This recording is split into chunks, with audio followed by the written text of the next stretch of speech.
The Spot Track Podcast, talking sports contracts, the salary cap, and business of sports. Well, hey everybody, welcome to another edition of the SpotTrack.com podcast. I'm Kevin Sylvester along with Paul Peck and the founder of SpotTrack.com, Mike Giannetti. We're going to do something kind of different today. We're going to be joined by a special guest, one of the greatest offensive line coaches in the history of the National But it's Football all League. related to money, which is what this is all about, right, Mike? Yeah, he probably is not the highest paid offensive line Yes, coach. no, not Jim. But Jim McNally is going to join us in a little bit. But Paul, tell him why we're going to have Jim McNally. Then we'll let Mike speak. Well, because Jim McNally is probably the guy most responsible for creating the second highest paid undrafted free agent in NFL history. And one of the really intriguing stories, Mike, of the last 20 years in the NFL, not only because an undrafted guy has become so good, but because he completely changed his position once he got to the NFL, and that is incredibly rare to have happened. It's rare. I think maybe it's not as rare as we think. I think maybe it happens a little bit more, especially for guys who are just trying to keep, stick on a roster. But I think it's rare for it to happen and then there'll be this much success, right? I think Sure. An undrafted guy who switches positions in the NFL and then is on his way to the Hall of Fame now with that second position. So it's a great story. It's kind of a loaded story. There's a lot to it, especially financially. There's a lot to it. You've got some, he's obviously made a lot of money, but there were some drawbacks to that, right? I think he's had some disputes over the years. He's obviously landed in a good spot in Philadelphia now, and was an integral piece to that Super Bowl win last year. And when we talk about undrafted players in the National Football League, usually it's a skill position, right? A guy who comes out of nowhere, right? Paul mentioned he's second. I'd make everybody guess who's won, and I'll let everybody guess who's won. We'll wait till the end of this pod before they do that. Wasn't Kurt Warner undrafted, right? That's correct. Hall of Fame quarterback. Those are the stories you think about. It's usually, not a plumber, if you will. True. Right? Yeah, that's like the ultimate story, though, right? Like yes. He's bagging groceries, and then he wins the Super Bowl, right? Yes. Kurt Warner, but I'm just saying, an offensive lineman to have that long of a career and make that much money at it, being undrafted, and particularly undrafted in a position that is not the one he's playing in the National Football League, and right? Jason Peters was incredibly intriguing when he even came out of Arkansas because he was a 330-pound tight end.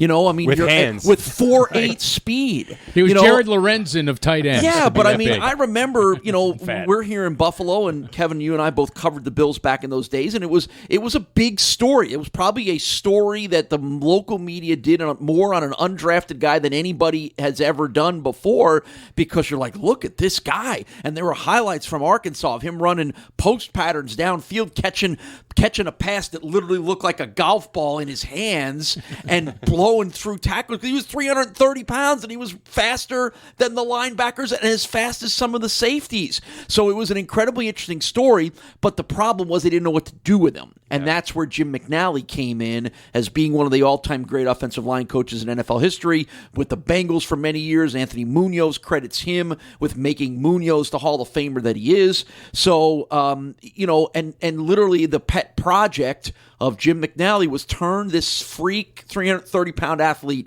into a offensive lineman. And not only does he do that, Mike, he turns him into arguably one of the best offensive linemen all time. I think plenty of people would say it. I think really? So. I think plenty of people would say it. Yeah, it's been long enough now. I mean, the 14 longevity's years in been the there. league, all pro, all pro like 6 times. I could name. There's plenty. Yeah. Plenty of linemen. He's in I the would conversation. take over Let's say that. Is he a Hall of Famer when he retires? Yeah, I think he's there. No, I'll say no. No? Really? No. Just because he played 14 years, no. I think the list is going to be thin, and he'll get in. I don't think. Look at that's for another episode. But yes, there are not. What constitutes a Hall of Famer in this modern generation is going to be very, very difficult. Jason Peters does not constitute it. No. Well, you know what? I guess this is why they have the room, right, where everybody makes the arguments. Because my knee jerk reaction is no. Oof. I don't know. We can ask Jim what he thinks about it. I don't know that I feel like it's a slam dunk yet, but he's 14 years at the top of the league for the entire career. That's kind of Hall of Fame like material, isn't it? He feels Hall of Famey.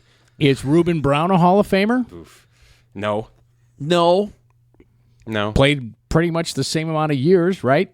Yeah, but did he die? I think Jason Peters is considered a better player. Made 9 Pro Bowlers, started in a Super Bowl, right? The numbers are there. So, and your knee-jerk reaction to Reuben is no. I think the conversation is going to be like this though when it comes time, right? Right. It'll be close. I think they're the same guy. Ooh, that's not good for him then. All right. Jim McNally is going to be our guest So here. we'll talk to him about the transition, about the challenge, about how he was able to make Peters who he is now, and we can also talk to Jim as to how he reflects back on helping create the second highest paid undrafted free agent in NFL history. And the beauty of the podcast is, here is our conversation with Jim McNally.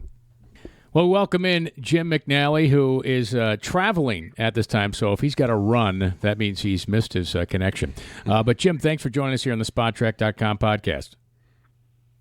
Yeah, thank you. I'm ready to go.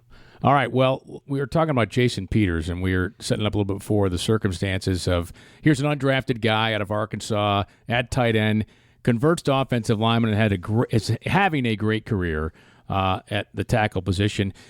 Can you bring us into the decision to move Peters from tight end to offensive line? Well, when we first got Jason, he was a tight end from Arkansas. He was undrafted, actually, free agent. And actually, a little history, we did cut him before the season. He went to a few other teams for tryouts. And bottom line is we re-signed him before the season started again. And so he was a tight end, and that's the position he knew. But he was like 6'4" and a little bit, 340 or 50 pounds. Strong, quick, agile, and I think back in all of our minds, from Mike Malarkey on to all the coaches, we thought that this guy would be a great offensive lineman, particularly tackle, left tackle. But, we would have to move him, and there would be some transition and this, that, and the other. So the first year, he played special teams. He was our best special teams player. Everybody tells the same story against Cincinnati. He broke through the line on a punt, ran right over the personal protector, blocked the punt, scored a touchdown. He usually was the first one down under kickoffs. So anyway, as things progressed, I don't remember the exact timeline. We worked him in as a tight end on short yardage, and then I'm not sure exactly the timeline, whether it was late his first year or in his second year, we moved him to offensive tackle. Mike Williams got hurt, and he moved to the right tackle, finished the year that way, and then we moved him to left tackle, and, the rest is history. All the accolades he has. He's big, he's strong, he's quick, he's fast, he's powerful, and it was just a matter of time, obviously, before he became a star. Hey, Jim, was he reluctant to move at all? No. He was not reluctant. He wanted to move. I mean, he didn't. He's kind of a quiet guy. I don't think he came in on his hands and knees and begged us to move. But I mean, it was, he knew that would be his best position. And then we, however, when and how and why that we made that exact decision, I can't specify it. Everybody said, let's move him to offensive tackle. No one particular person. Of course, Mike Malarkey was the head coach, and he said, yeah, okay, let's do it. And, so that's what we did. Position changes once guys get to the NFL, Jim, are pretty rare. You just don't see it. Maybe a safety corner goes to safety or things like that. But and obviously tight ends do some blocking, so there are some basics. But, knowing how rare it was, knowing there just generally isn't a lot of patience in the NFL to let guys develop, what was the challenge for you to try to get this to happen for Jason as quick as possible? Well, what we did is we met with him as much as we could every day, early, when we had just either moved him to tackle and he was not a starter, and we kept going over all the assignments and the blocking schemes. And it was interesting. The first time he, on pass protection, the first time a guy pinched in, he just let the guy go. You know what I mean? Like if a guy goes in, maybe your buddy next to you will switch with you, or maybe he'll come over and take the guy, and you can come off on the next guy coming around. But Jason, the guy went inside, just let him go. He assumed somebody else would block him, so it was kind of cute, you know. But anyway, it was just experience. It was time. He was a good learner, and he figured it out. And he was terrific. I mean, when he started playing left tackle, I mean, he dominated everybody. It was unbelievable. Pass blocking, he could get out on a guy quick on a flat angle where you think everybody else would either get beat inside or outside. He was stuck on him like glue. So anyway, that was it. That's the story. I mean, he's powerful. I mean, you put your hands on him, he's like a brick wall. I mean, he's as wide as he is tall almost. So, and he had the feet. He's talent. He's a talented guy. He still is. So, given what you said there, it sounds like he was a natural for the position. And if so, how come they didn't do it at Arkansas? Well, I think he played next to a guy in Arkansas. One of those guys that he has a brother. Is it Stacey Andrews or an Andrews? One of the Andrews guys. So I don't know. I mean, maybe that's the way Jason Peters came as a tight end, and I have no idea why he why was he not drafted. I mean, I can't go through all the specifics of what any issues were as far as why he was not a drafted player, but I know that we took him as a free agent, and then we cut him. We actually cut him, and then a couple other teams brought him in, tested him, gave him a tryout, and no one signed him. And then we re-signed him, and I'm glad we did. He's either Sean or Stacey Andrews, one of the two, the Andrews brothers. Right. Yeah. Pretty good. Yeah. Though. But, they were pretty good. Yeah. So yeah. But anyway, I mean, I think Peters, as a tight end in college, he would flip flop. You know, he'd be the right end or the left end, and I don't know why that was his position, but you know, maybe he went there at 220 pounds, and maybe he was a tight end and a linebacker. I have no idea. But anyway, he's terrific. So you mentioned his first contract extension with Buffalo, and I know your tenure there sort of fell out in between that. But can you speak at all to? Yeah, I left. Yeah, I left, and then he was still there for another year or two, and there were some issues with his contract, et cetera. And then that's when he went to the Eagles, and he's been there ever since. Yeah, can you sort of speak to that? Do you have any insight as to maybe how that sort of fell out of favor at all? If I did, I wouldn't tell you anyway. I'm kidding, but no, I mean, I don't like to get into contracts and why and who was happy, unhappy. No, I don't know any of that. I know that he went to the Eagles, and it's all history. You know, when he went to the Eagles, he's been through 3-4 coaches there too. You know, line coaches. So he's had a lot of different. I mean, I don't think anybody's really changed him, but I mean, he's had a lot of different coaches, and he's had to go through some of that stuff too, you know. I mean, he's always been on the same team, but I think he's had 4 or 5 different line coaches. You know, Jim, you've had an incredible career. You've coached so many high-level players. We already mentioned, you know, your connection with Anthony Munoz and, you know, your coaching that turned him into a Hall of Famer. As you look back on the career, does what you were able to do with Peters rank maybe as high as helping Anthony Munoz become one of the all-time greats? I mean, you know, from your own personal level of satisfaction. I don't think there's any question Jason Peters is going to make the Hall of Fame. You know, it's just a matter of when he retires, and then 5 years later, I'm sure he'll be a first ballot. That would be my opinion. I mean, everybody knows about him. All the sports writers, et cetera.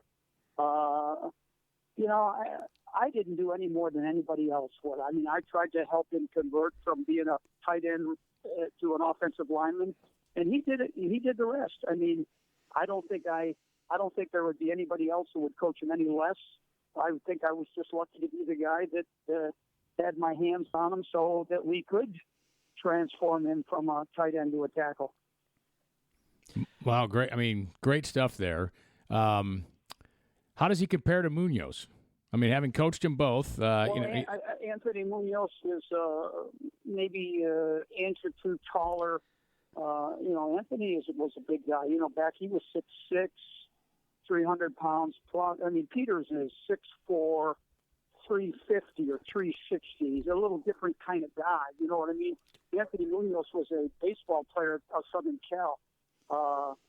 It's hard for me. They're both great players. Anthony Munoz right now is listed as the greatest player to ever play his position. So it's hard for me to compare those two because Jason Peters is still playing, and I had a 13-year connection with Munoz. So obviously, Anthony Munoz is my favorite guy, but that doesn't mean that Jason Peters can't be just as qualified to be a great player in the Hall of Fame. Final question for you, Jim, more on a general offensive line related question. I think on this podcast with Mike, we've talked about the shortage of quality offensive linemen around the league, and almost to the point where at times it seems like it's as hard to find 5 good offensive linemen as it is to find a quarterback these days in the league. As a guy who's been devoted his life to the position, who's still involved in the league in scouting and observing and teaching, give us a sense of where the offensive line position is right now in the NFL. Well, I still work for the Bengals. I do a lot of projects. I'm updated on all the plays and techniques. And what I'm seeing is the defensive players are so quick and athletic that the offensive players, unless they are a terrific athlete themselves, it's hard for them to compete with the defensive linemen. Now, I'm not talking about the big 340-pound defensive tackle that just drives you back. I'm talking about the defensive linemen that are skilled, they're quick, they got moves, and the offensive linemen just aren't as athletic. Now, that doesn't mean that there's not an occasional Jason Peters, Anthony Munoz, but that's where I see the biggest breakdown is the athletic ability to counter their moves or their rushes or their run moves. Now, why is that? I can't tell you. I mean, I can't tell you what's happened in the defensive players have got better and the offensive players haven't kind of kept up with that, even though they have great weightlifting and good coaching. And I mean, that's what I see. Jim, always a pleasure. Thanks. Go get your flight and head off to Cincinnati. And thanks for the insight. We're intrigued by the fact that Jason is the second highest paid undrafted free agent in NFL history, and we thought it was interesting to get a little bit of your take on how that all happened. Yeah, well, like I said, it was an unbelievable. I will tell you this: when he made the Pro Bowl, he came in my room, and the tears were in his eyes, and we remembered how far he had come from being cut, a tight end, to making the Pro Bowl, and that was an instance that I will never forget. I can still see him sitting across from me, the tears coming down his eyes, and he had made it. That was terrific. Awesome. Thank Jim. We appreciate it. Safe travels. Okay. Bye-bye. Bye-bye. All right, well, I guess that cinches it. My previous comments before we talked. You lose, Kevin. You lose. Well, Jim McNally says Hall of Famer. Good, we're done. Well, I said my knee-jerk reaction. Right. And then when Jim McNally says there's no doubt, well, then I'm not going to question Jim McNally, right? I mean, shots called right there. He's a one of the foremost experts on offensive line play in National Football League history, just not now. So he says it. Okay, we were talking about Reuben Brown before, and you said it's 9 Pro Bowls for Peters It also? is. Yeah, 9 Pro Bowls. All right, then he's in. 2 first-team All-Pros. I think he's in, yeah. Okay, he's in. Yeah. All right, so now, Mike, the answer to the question. He's probably in over Reuben, by the way. I would think so. The answer we Okay. floated at the beginning of this, which is Peters is the second highest paid undrafted free agent in career earnings in NFL history. You're gonna make everybody guess a little longer on who's first? No, I think you'll get there. I think just a lot of people forget this guy's actually undrafted, but it's Tony Romo. Okay. Right. Of course, it's a quarterback. Sure. Right. But it means, I mean, look at Peters is creeping up a little bit here. Peters is at 105 right now. Him and Romo are the only 2 undrafted free agents to reach 100 million. And I don't see that happening anytime soon because third on this list is Antonio Gates, who's made $71 million and he's only making 2 more this year. So There's a couple of a couple other names. You've got Donald Penn, who's sort of on the backside of his career. Doug Baldwin's on this list. He's kind of creeping up a little bit more. But other than that, I mean, Vinatieri, right? Right. There's plenty of good kickers on this UDFA list. But speaking of Hall of Famers, Adam Vinatieri right there, $47 million as a kicker. But highest paid kicker of all time? Yes. Boy, I don't have that in front of me, but I think it's Janikowski still. Okay. I still think it's Janikowski. He signed some ridiculous contracts. And he was a Oakland. first-round pick, too. Yeah.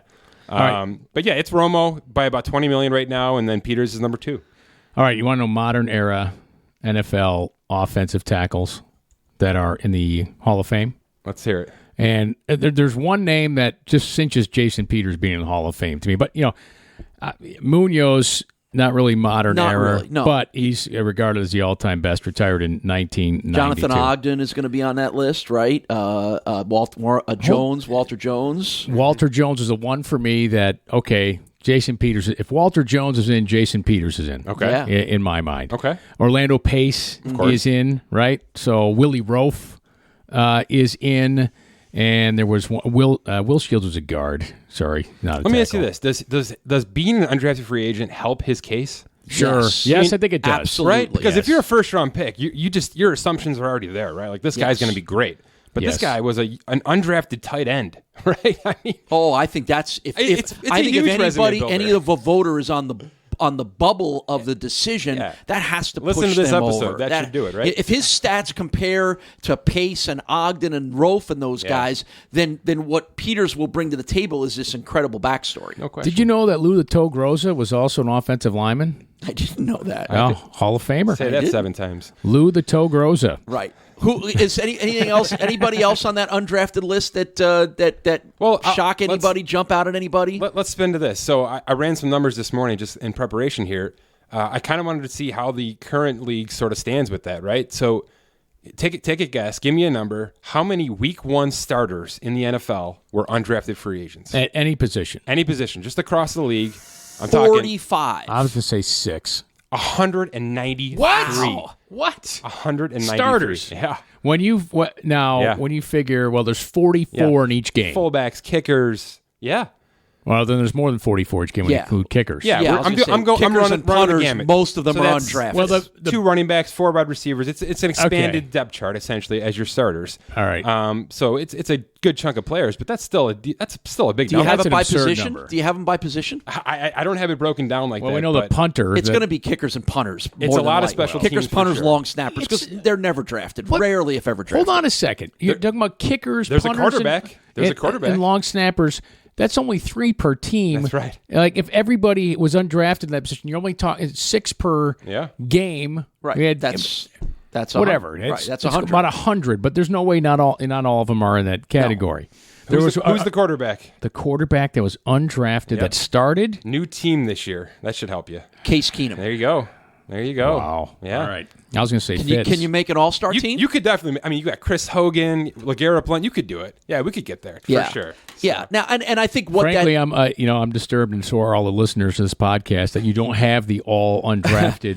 But you know what I that did it last speaks year. to? I'll do it again this year. I You did know it what last year. that speaks to? That Way speaks to throw it right back at me. I got that, Kevin. I work All right. hard over here. Sorry, Paul. Well, you'll get your point out in 20 minutes. Hang on. No, go ahead. It speaks to what scouting is, and we talk an awful lot about the draft, is that sometimes you can't measure hard. And almost every one of those guys on that list didn't have the measurables that were worthy of being drafted, but they were probably all very productive college players. And again, that's, scouting always will scout towards the measurables. That's the, as you run numbers and define logic amongst salaries and numbers, scouts do that among measurables. And the guy's a great player, but if he's a 6'3" offensive tackle and you're looking for a 6'5" offensive tackle, he might not get drafted. Doesn't make him a bad player, just makes him undrafted. I think that's probably why the number is higher than we all thought it was. I love the answer that Jim gave to the difference between Munoz and Peters.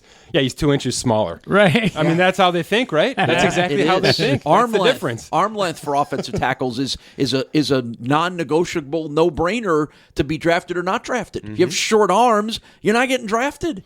All right. We know that Kurt Warner was not drafted, right? Can you name me the other Hall of Fame quarterback that was not drafted? There may be more, but just there's another one that just popped in mind. I'm like, pretty sure this guy was not drafted. Warren Moon?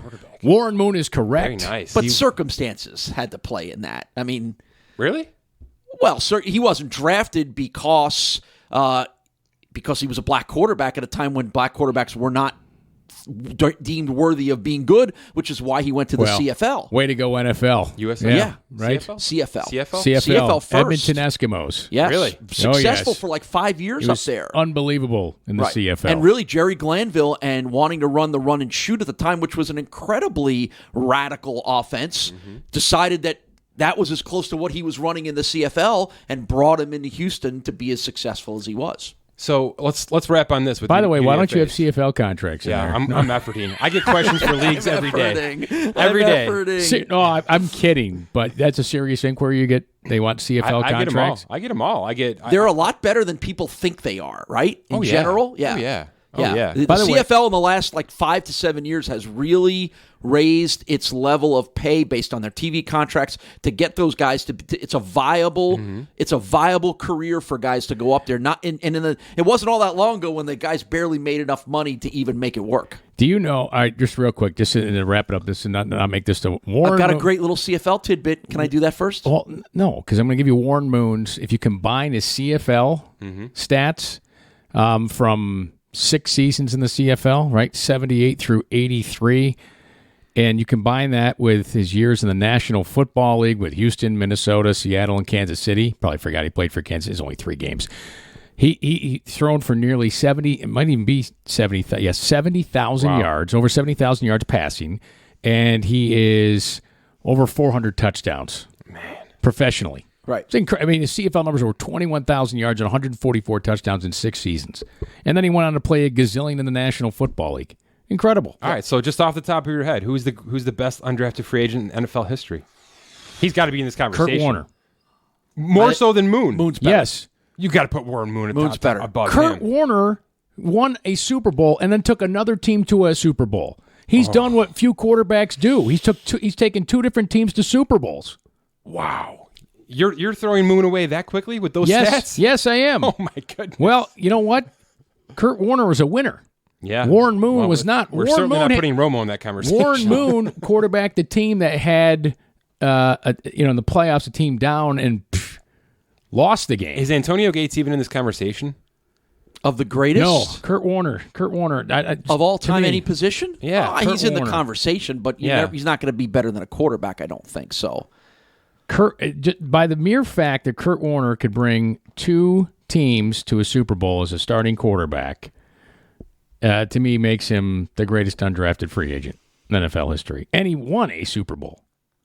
And look at the numbers he put up in his short career.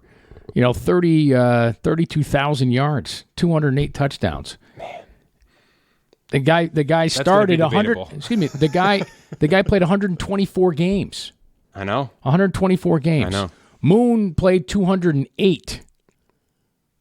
All right. I guess the numbers are there then. The numbers are there. He was on pace Numbers then. there. Yeah, you're right. Yeah, he was he's on totally pace. on pace. Yeah. I think it's, and then if we get his arena career, no, I'm kidding. Arena career. I'll leave you By with the way, get Arena Football League contracts in there yeah, too. no. Yeah, I'll leave you with the Not CFL up for contract of the week tidbit. I don't know if it's still this way. I believe it is.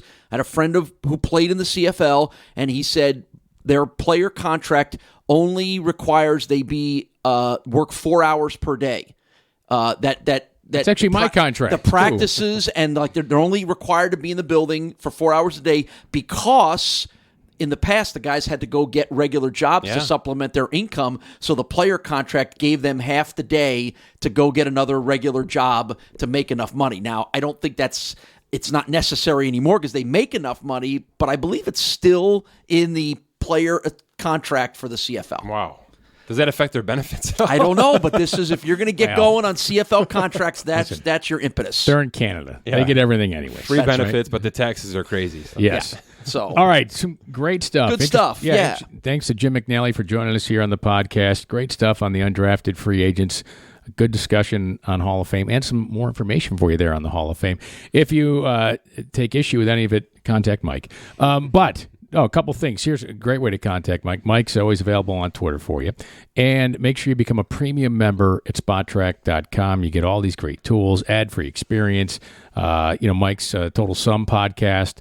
He doesn't include us in that one. But anyways, that is up at the premium section of SpotTrack.com. Be sure to rate us on iTunes or wherever you listen to this podcast. And thanks for listening to the SpotTrack.com podcast. For Mike Giannetti, Paul Peck, I'm Kevin Sylvester.